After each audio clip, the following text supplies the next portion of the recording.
Hello বন্ধু, আশা করি আপনারা সবাই ভালো আছেন। আজকে আমি কথা বলবো ফ্রন্ট এন্ড এবং ব্যাক এন্ড নিয়ে। ফ্রন্ট এন্ড এবং ব্যাকিং পার্টটা কি অ্যাকচুয়ালি, এটা কি? যেমন ফ্রন্ট এন্ড হলো একটা রেস্টুরেন্টের সঙ্গে যদি তুলনা করা যায়, ফ্রন্ট এন্ডের পার্ট হলো যারা ওয়েটার রয়েছে, বিভিন্ন কাজ করে, ওয়েটিং এর যে ওয়েটাররা যে কাজ করে, খাবার টেবিল সার্ভ মানে খাবার প্রোভাইড করা থেকে শুরু করে এভরি ডিটেল, যেমন হোটেলের সামনের যে দৃশ্যগুলো, যেগুলো সোজা কথা সামনে থেকে দেখা যায়, সেগুলো হচ্ছে ফ্রন্ট এন্ডের কাজ।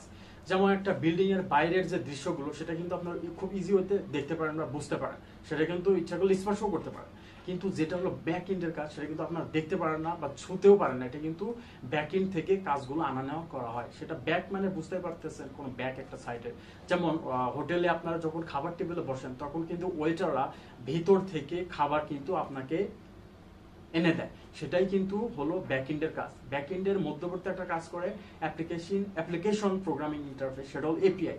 আমরা যখন কোনো ওয়েবসাইটে ঢুকি, তখন ফ্রন্ট এন্ডের যে দৃশ্যগুলো, যেমন বাটন, হভার, মাউস ক্লিক করলে বাটন চলে আসে, হেডার, মানে বিভিন্ন রকমের কিন্তু ফাংশনালিটি আপনারা কিন্তু রং রজ্জায় কিন্তু দেখতে পারেন ফেসবুকে বা বিভিন্ন ওয়েবসাইটে।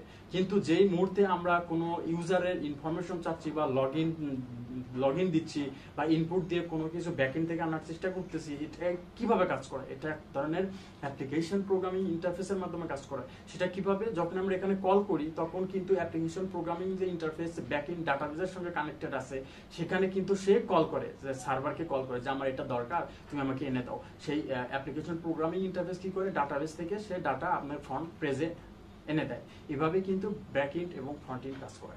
আজকের ভিডিওটির মাধ্যমে খুব সহজেই কিন্তু আমি বুঝিয়ে দিলাম যে ব্যাকএন্ড এবং ফ্রন্ট এন্ড পার্টটা কি অ্যাকচুয়ালি। সো ভিডিওটি অবশ্যই ভালো লাগলে লাইক, শেয়ার এবং সাবস্ক্রাইব করতে বলবেন।